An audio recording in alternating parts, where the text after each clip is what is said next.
이 나라는 왜 바다 위에 화려한 허허 벌판을 만들었을까요? 인도양의 진주라 불리던 이곳이 무너지는 데에는 그리 오랜 시간이 걸리지 않았습니다. 정권의 허영이 빚어낸 고층 건물과 무리한 투자, 그리고 전염병과 전쟁이라는 재앙이 휩쓸고 간 자리에서 서민들의 밥상은 가장 먼저 재물이 되었습니다. 국가 부도라는 거대한 파산 위에 세워진 도시, 천문학적인 빛과 살인적인 물가, 그리고 서민들의 목을 조르는 가혹한 세금까지, 이 모든 건 스리랑카의 수도 콜롬보의 이야기입니다. 저는 지금 연꽃타워 앞에 지나가고 있어요. 아마 콜롬보 오시는 분들은 한 번쯤 보셨을 것 같은데 진짜 어디서든 저 타워가 보입니다. 저게 한 350m 정도가 된다 해요. 남산타워 포지션입니다. 저기서 전파를 쏘기도 하고 올라가서 뭐 전망도 보고 밥도 먹고, 낮에는 진짜 어디서도 잘 보이거든요. 밤이 되면은 불도 엄청 반짝반짝 해가지고 되게 예쁜데, 저게 여기 사람들한테는 부패한 정권의 상징이라 합니다. 사실 스리랑카가 내전만 26년을 했대요. 2009년까지 서로 치고받고 싸웠대요. 스리랑카에 주가 되는 민족이 둘이 있는데 그 둘이 사이가 안 좋았었대요. 그래서 둘이 막 싸우면서 26년을 보내는 겁니다. 스리랑카의 MZ세대는 태어나서부터 거의 20대 중반까지를 그냥 전쟁과 함께 살았다고 봐도 되겠죠.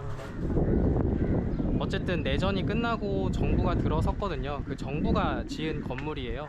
저거를 지으면서 일종의 과시용 의도도 있었고, 저 타워 위에 연꽃이 있거든요. 저 연꽃이 피어나듯이 스리랑카도 피어나기를 하는 소망도 있었고, 근데 문제는 돈입니다. 저 타워를 짓는데 1억 달러가 넘게 들었대요. 근데 그 돈 거의 대부분을 중국 은행한테서 빌려옵니다. 욕을 오지게 먹어요. 보통 막 백성들이 굶어 죽어 나가는데 건물 짓고 있고 궁궐 새로 만들고 있고 그러면 엄청 욕 먹잖아요. 그거랑 비슷한 이치로 내전 때문에 사람들 막 다 굶어 죽고 민생이 되게 어려운데 정부에서는 돈 빌려가지고 저런 거를 짓고 있으니까 다 욕을 할 수밖에 없었던 거죠. 그 당시에는. 올라가고는 싶은데 너무 비싸요. 한번 올라가는 것만 해도 3만원 정도 돼서 차라리 나중에 한국 가서 남산타워를 2번 갈래요. 그래도 관광 오시는 분들은 한번 가보시는 것도 괜찮을 것 같아요. 일단 높다 보니까 콜롬보 시내가 한눈에 보일 것 같고, 그리고 저 위에 식당이 엄청 고급지다합니다. 맛있고 고급지대요. 여행자들한테는 너무 예쁜 관광지가 맞는데 여기 사람들한테는 지어지는 동안이랑 지어진 후에 부패한 정권의 상징과도 같은 곳으로 그렇게 여겨졌다 합니다. 스리랑카가 대규모 토목공사를 벌이잖아요. 근데 그게 단순히 여기저기 건물을 세워 올린다 그 정도의 수준이 아니라 아예 바다를 메워서 섬 하나를 만듭니다. 이 섬을 가지고 두바이와 싱가포르를 잇는 하나의 경제 특구로 만들려고 했던 건데 되게 야심차죠.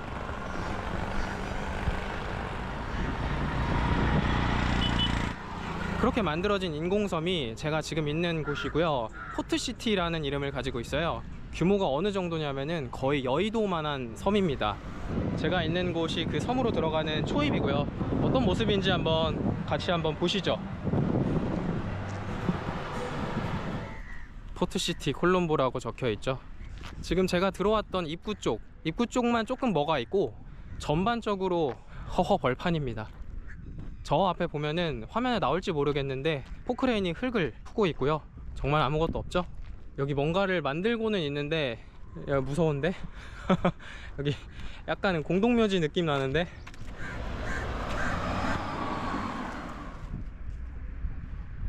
촬영 때문에 나온 거긴 하지만 근데도 너무 멋있어요.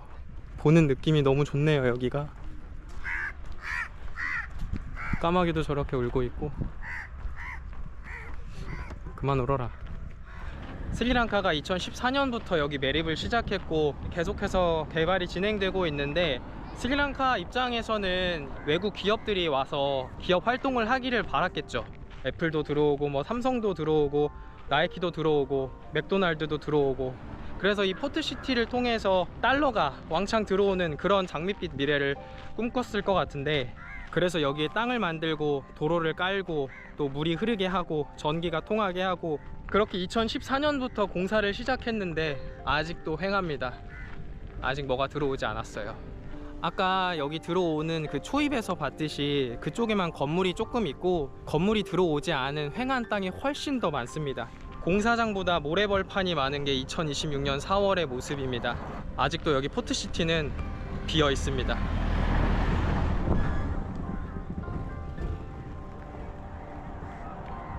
포트시티가 아직도 허허벌판인 이유는 최근에 스리랑카가 한번 국가 부도를 경험했어서 그래요.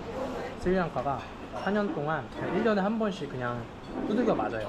스리랑카 정부에서 2019년에 선거에서 이기려고 지지율 끌어올리려고 세금을 거의 반값으로 낮춥니다. 원래 한 15% 정도였는데 8%까지 낮춰버려요. 그래서 실제로 정권도 이어가고 선거에서도 이깁니다. 사실 이런 정책이 좋은 건 아니잖아요. 국가 재정이 줄어드는 거니까. 그리고 2020년에는 모두가 알다시피 코로나가 터지잖아요. 코로나가 여기서 왜 문제였냐면은 여기는 관광으로 돈을 굉장히 많이 벌어요. 전체 GDP 한 10%가 관광 수입에서 나온다는데 그렇게 달러를 벌다가 코로나 때문에 관광이 막히니까 이제 달러를 못 벌게 됩니다. 그러다가 정부가 2021년에 똥볼을 한번 고쳐요. 화학비료를 안 쓰고 유기농 농사로 전환을 합니다. 사실 화학비료를 수입해서 썼거든요. 근데 아무래도 수입을 하는 데는 달러가 드니까 달러를 아끼려고 비료 수입을 안 하고 그냥 유기농 농사로 바뀌었대요. 근데 뭐 준비 안 된 상태에서 비료를 안 쓰다 보니까 농사가 다 망해버려요. 그러다가 대망의 2022년이 됐어요. 2022년에 러시아랑 우크라이나가 전쟁을 하잖아요. 전쟁의 마지막 결정타가 됐습니다. 전쟁 때문에 기름값 오르고 쌀값 오르고 각종 자재값 다 오르니까 스리랑카에서는 이제 더 이상 그 어떤 것도 수입할 수 없는 정도의 상태가 됩니다. 그래서 결국 2022년 4월 돼서 스리랑카가 이제 우리는 더 이상 빚을 갚을 수 없습니다 선언을 해버려요. 국가 부도가 난 거죠. IMF의 관리 아래로 들어갑니다. 이 국가 부도 때문에 외부 기업들이 투자를 안 하게 됩니다. 기업 입장에서는 파산한 나라에 가서 자기 기업 활동하고 싶지 않을 거 아니에요. 스리랑카가 그렇게 땅을 만들어 놨지만 기업 입장에서는 스리랑카가 믿을만하지 못하기 때문에 별로 들어오기를 꺼려하게 되고 그래서 이렇게 빈 땅이 많게 된 겁니다. 스리랑카가 되게 멋있게 부엌을 만들어 놨는데 외국 요리사들이 와서 요리를 안 하는 느낌? 부엌 무너질까봐? 어쨌든 이제 스리랑카는 옛날에 한국이 경험했던 것처럼 IMF한테서 돈을 받게 됩니다.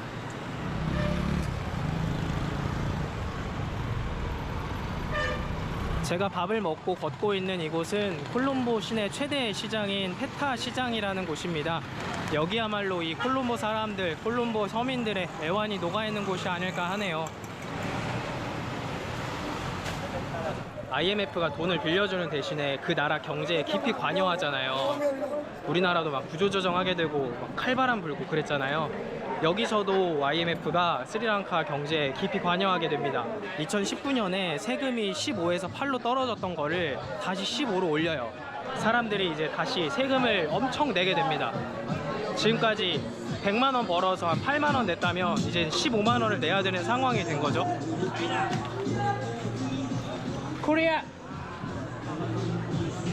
아, 내가 중국인처럼 보이나? 나보고 차이나 부르는데? 그리고 또 치명적인 게 정부가 연료값에 커버를 못 치게 만들어요. 옛날에는 정부가 보조금을 지원합니다. 뭐 기름이든 가스든 전기든 간에 시민들이 제값을 주고 사지는 않았어요. 약간 할인된 가격으로 시민들은 그 연료를 이용했던 거죠. 근데 이제 IMF에서 그걸 막아요. 너네 그거 하지 마. 정부가 더 이상 그런 데다 돈 쓰지 마 하면서 IMF가 그걸 막습니다. 그 결과로 사람들이 연료를 제값 주고 쓰게 됩니다. You want video? Sri Lanka, good people, jolly people. Yes. Good people, jolly people. Thank you. 제가 있는 숙소에서도 낮 시간이 되면은 에어컨을 끕니다. 엄청 더워요. 그래서 저녁에 틀어요. 아, 진짜 너무 더워서 힘들어. 결국 막 밖에 도망가고 그래야 돼요. 근데 밖에도 더워. 15분, 20분 땀 흘리면서 근처 카페로 도망가야 됩니다. 뭐 이해는 돼요. 사실 그분들도 숙소를 운영하면서 적자가 나면 안 되니까. 근데 더운 건 더운 거고.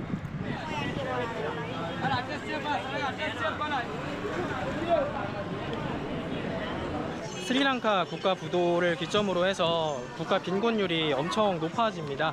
2019년에는 11% 조금 넘었다고 하는데 그게 2023년에 가서는 25%가 넘어버려요.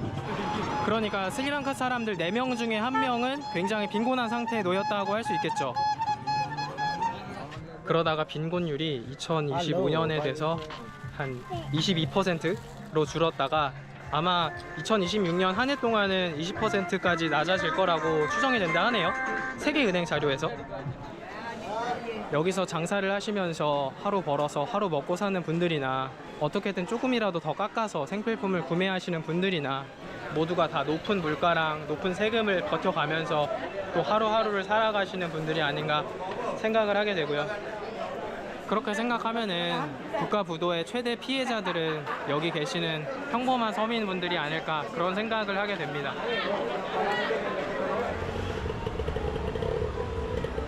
제가 콜롬보에서 며칠 좀 있었는데 실제로 저도 구걸하는 분들 너무 많이 봤어요.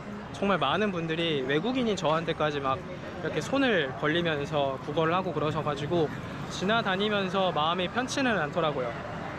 그렇게 생각하면 저 타워는 진짜 다른 세상 얘기죠. 저 타워에 올라가려면은 여기서 장사하시는 분들이 며칠 동안 돈을 번 거를 가지고 가야 한다 합니다. 물론 가서 식사하는 것까지 합쳐서.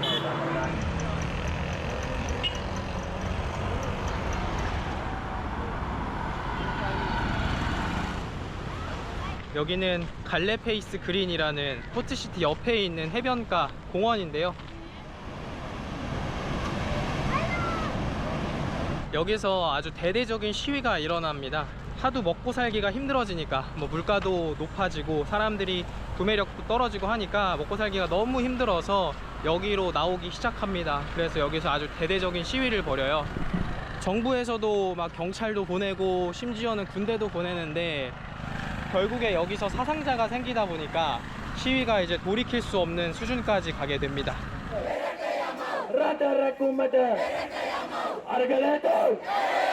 장관들이 막 사퇴하고 대통령까지 피신하게 돼요. 결국 정권이 바뀌고 바뀐 정권이 지금까지 스리랑카를 어떻게든 끌고 오고 있는 그런 상태입니다. 저 건너편에 포트시티가 보이죠? 저 포트시티는 미래를 위한 투자였을 수도 있겠지만 그 당시 사람들에게 있어서는 되게 애물단지 느낌이지 않았을까 싶어요. 짓기는 오래전부터 짓기 시작했는데 진척도 안 되고 있고 기업도 안 들어오고 뭐 그런 상태가 지속되다 보니까 그런 분위기이지 않았을까 싶고 이렇게 평화롭고 예쁜 공원에서 그렇게 거대한 시위가 벌어졌다고 생각을 하니까 좀 이상하긴 하네요. 그래도 스리랑카 경제가 많이 회복됐다고 합니다. 계속해서 돈을 갚아 나가고 있고 지난주에도 IMF에서 추가 대출을 승인해 줬다고 하기도 하고 그리고 포트시티에도 들어가겠다는 기업들이 많이 등록도 했다 하고요. 작년에는 한국이랑도 얘기가 돼서 또 머지않아 저쪽에 포트시티에 한국 기업들이 들어가지 않을까. 그럼에도 저 포트시티에서 만들어진 돈이 여기 있는 상인분들이랑 저 거리를 달리는 뚝뚝 기사님들에게까지 흘러가려면 아직도 많은 시간이 걸려야 하지 않을까 그런 생각이 들고요. 복잡한 문제가 있는 도시가 아닌가 그런 생각을 하게 됩니다.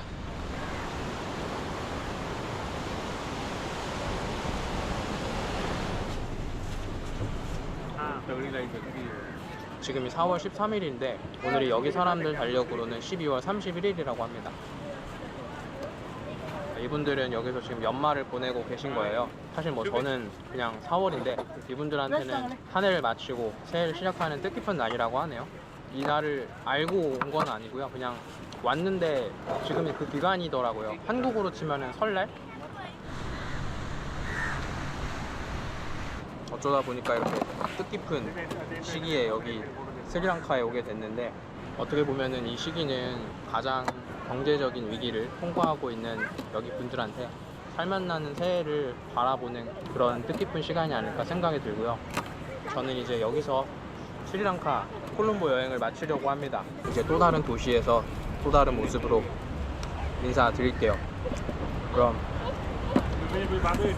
콜롬보 여기서 끝. 너무 맛있다.